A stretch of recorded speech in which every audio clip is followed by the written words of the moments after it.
রাস্তাটুকুর অবস্থা খুবই খারাপ, পাহাড় ধসা হয় এই জায়গাটাতে, এই জন্য কাজ করতেছে এই জায়গাতে।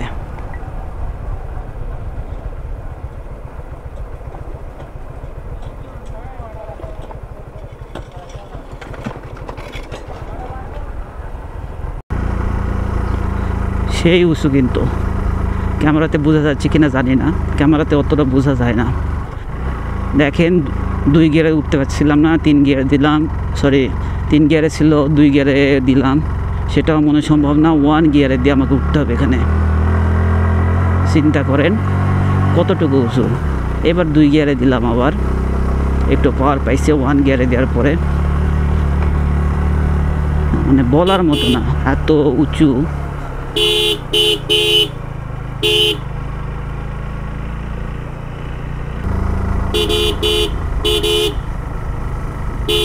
প্রচুর হর্ন ব্যবহার করতে হয়, কারণ বিপরীত দিক থেকে যে কোনো গাড়ি চলে আসতে পারে। আর এখানে কর্নারিং করছি না, কারণ বলা যায় না, বিপদ আপদ, কারণ রাস্তাগুলি খুবই বাজে।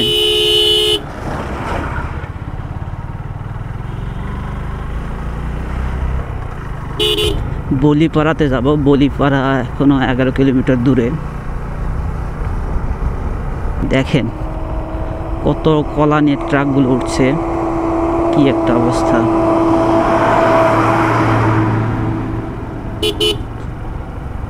ট্রাকের যে এত পাওয়ার, ওয়াও সেই ভিউ। ট্রাকের যে এত পাওয়ার, তারপরেও ট্রাকগুলো উঠতে পারতেছে না ঠিক মতো। থানচিতে চলে আসলাম।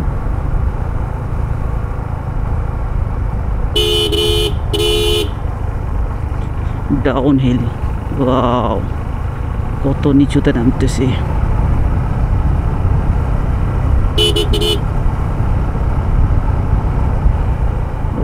ভয়ঙ্কর ভয়ঙ্কর ভয়ঙ্কর সুন্দর। এখানে ক্লাস ধরা যাবে না, সবসময় ইঞ্জিন ব্রেক করতে হবে।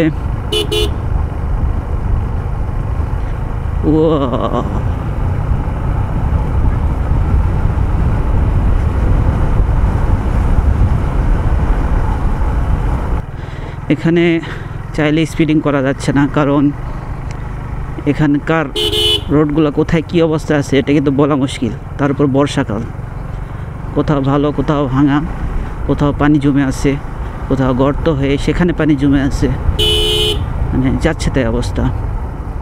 সাবধান থাকতে হবে। হচ্ছে নীল দিগন্ত পর্যটন কেন্দ্র, এখানে দাঁড়াতে চাচ্ছি না।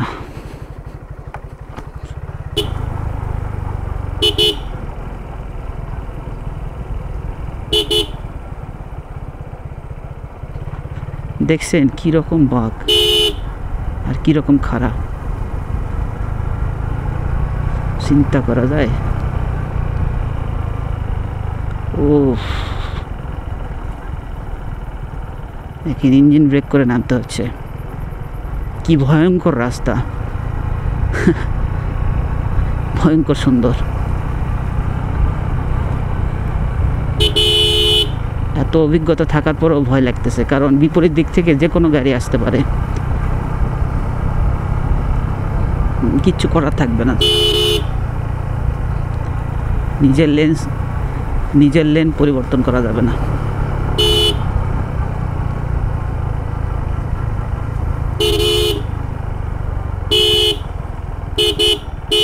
কি ভয়ঙ্কর বাঘ, ও শিট, চিন্তা করা যায়।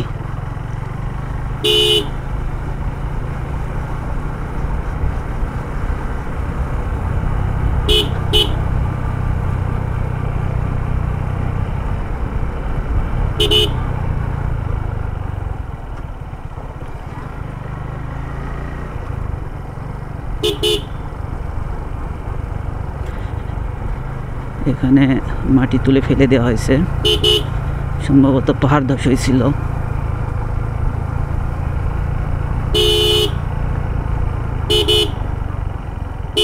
খুবই বাজে অবস্থা রাস্তাঘাটের।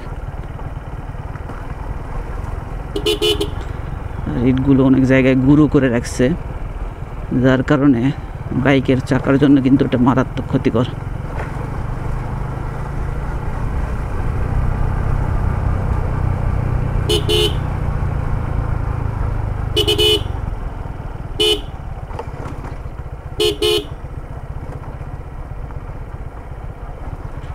থানচিতে প্রবেশের পর থেকে রাস্তাগুলো আরো বেশি ভয়ানক খারাপ এবং ভয়ঙ্কর উঁচু নিচু রাস্তা।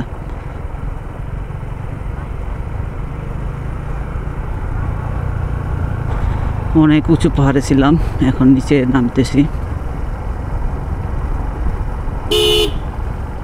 একবার ওই উপরে ছিলাম, ওই টপে ছিলাম, সেখান থেকে নিচে নামতেছি আস্তে আস্তে।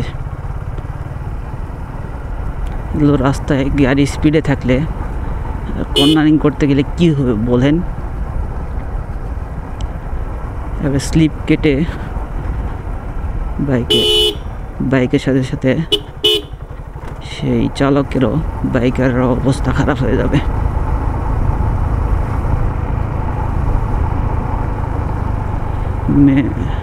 গুগল ম্যাপে যদি রাস্তাটা লক্ষ্য করেন, দেখেন কিভাবে সাপের মতো বেয়ে বেয়ে নামতেছি। গুগল ম্যাপে মানচিত্রটা দেখাচ্ছে কি একটা অবস্থা।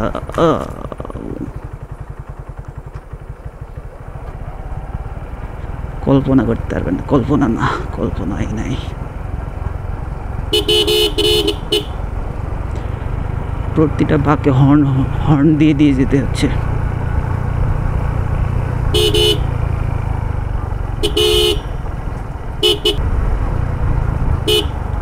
Wow view, wow.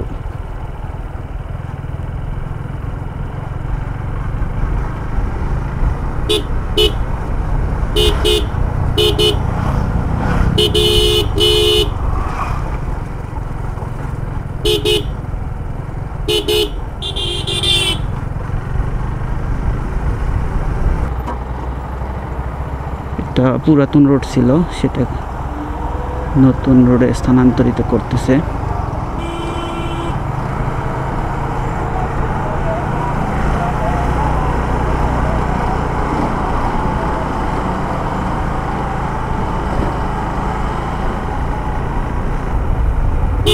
এই রোডগুলো ভেঙে গেছিল, ঠিক করতেছে। কি ভয়ঙ্কর! বলিপাড়া আর 4 কিলো এভাবে পাহাড়ি রাস্তা বেয়ে বেয়ে আমাদের নামতে হবে। সুন্দর রকমের একটা ব্রিজ, বেলি ব্রিজ।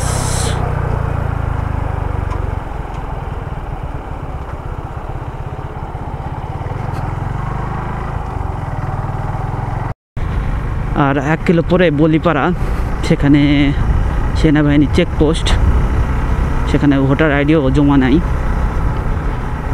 তো যেহেতু সামনে চেকপোস্ট, সেহেতু ক্যামেরাটা অফ করাটাই ভালো। দেশের স্বার্থে, দশের স্বার্থে ক্যামেরাটা অফ করা ভালো। এই জন্য ক্যামেরাটা বন্ধ করে দেব। বলিপাড়া চেকপোস্টে একটা ফর্ম পূরণ করে নিল এবং একটি ভোটার আইডি কার্ড জমা করে নিল। তো তাদের কথা হচ্ছে, তারা অবাক হয়ে গেছে যে আমি একা ট্যুর দিচ্ছি। বলতেছে ভাই একা? আমি বললাম হ্যাঁ। বলতেছে যে এই পাহাড়ি রাস্তায় একা ট্যুর করা তো সাধারণত সেফ না, আপনি এভাবে একা আসছেন কেন? আমি বললাম যে একা আসা সেফ না সেটা ঠিক আছে, কিন্তু আমার সাথে যদি কেউ না আসে আমি কী করব? কারোর জন্য তো আমি আমার ঘোরা বন্ধ করতে পারি না। তো বললো ঠিক আছে যান, ভালোভাবে যান। আর জিজ্ঞাসা করলো যে এদিক হয়ে ব্যাক হবেন কি না। তো আমি বললাম না, আমি আলীকদম হয়ে বের হয়ে যাব, আলীকদম লামা হয়ে। তো ওনাদের ব্যবহার যথেষ্ট ভালো ছিল, আমার সেফটির জন্যই বলছিল যে পাহাড়ি রাস্তায় গ্রুপ রাইড করলে ভালো হয়। যদিও আমার সাথে 2-3 জন ভাই ছিল, তো আমি কিছু ভিডিও ধারণ এবং পিকচার তোলাতে ওরা মানে এক জায়গায় থামি, ওনারা যাচ্ছিল, আমি হঠাৎ করে থেমে যায়, যার কারণে ওরা অনেক সামনে চলে যায়। পরবর্তীতে আর তাদের সাথে দেখা হয়নি। তাছাড়া আমরা সবাই একসাথে যেতাম দলবদ্ধভাবে। ট্যুরে বের হইলে কাউকে না কাউকে পাওয়া যায়, আসলে কারোর জন্য অপেক্ষা করতে হয় না বা কাউকে বলতে হয় না যে চল যাই। এখন সারা দেশে অহরহ বাইকার ঘোরে। হয়তো আমাদের উত্তরবঙ্গে কম যায় বাইকাররা, তবে দক্ষিণবঙ্গে যে কোনো বাইক নিয়ে আসলে আপনি যে কোনো বাইকার ভাইকে পাবেনই। আসলে হ্যাঁ, এখানে সেফটির একটা বিষয় আছে। কারণ ধরেন আমি একা আসছি, আমার বাইকের কোনো সমস্যা হলো, বাইকের চেন নষ্ট হয়ে গেল, ছিঁড়ে গেল, তাহলে কিন্তু খুব বিপদে পড়ে যাব। এটা তাদের কথার যুক্তি আছে। দেখতে পাচ্ছেন কীরকম ট্রাক যেভাবে আসছিল, ট্রাকের উচিত ছিল হর্ন দেওয়া। আর এইটা কেন করছে বুঝলাম না। ডাউন হিলের জায়গায় অথবা আফিল করবে এই জায়গায় যখন স্পিড ব্রেকার দেয়, দুইজনের জন্যই ক্ষতিকর। এটা তো দেওয়ার কোনো মানেই হয় না। ভাবছি থানচিতে একটা হোটেল নেব এবং এখানে স্টে করব।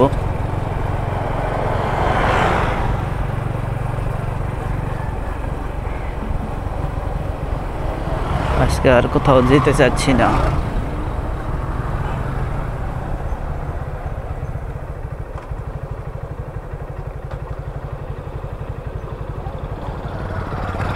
থানচিতে আসার পরে হোটেল নিলাম। রুম নেওয়ার পরে ফ্রেশ হলাম, গোসল করলাম, এরপর খাওয়া দাওয়া করলাম। এখন ভাবছি একটু তমাতঙ্গির দিকে ঘুরে আসি, এই জন্য বের হয়ে গেলাম। তমাতঙ্গির একটা বৈশিষ্ট্য হচ্ছে তমাতঙ্গি থেকে 3টা পাহাড়ই দেখা যায়, কেওক্রাডং, তাজিংডং আর হচ্ছে ডিম পাহাড়। এই রোডে যেহেতু কোনো গাড়ি ঘোড়া চলে না, সেহেতু অ্যাক্সিডেন্টের ভয়টা একটু কম। এই কর্নারিংয়ে উল্টো দিক থেকে কেউ এসে আঘাত করবে এরকম সম্ভাবনাটা খুব কম। এটা হচ্ছে তমাতঙ্গির হেলিপ্যাড।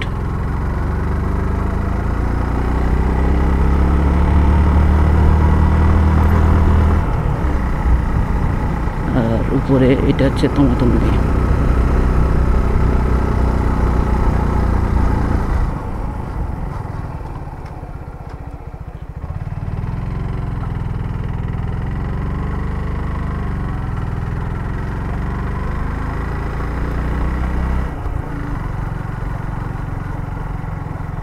এই হচ্ছে তমাতঙ্গি।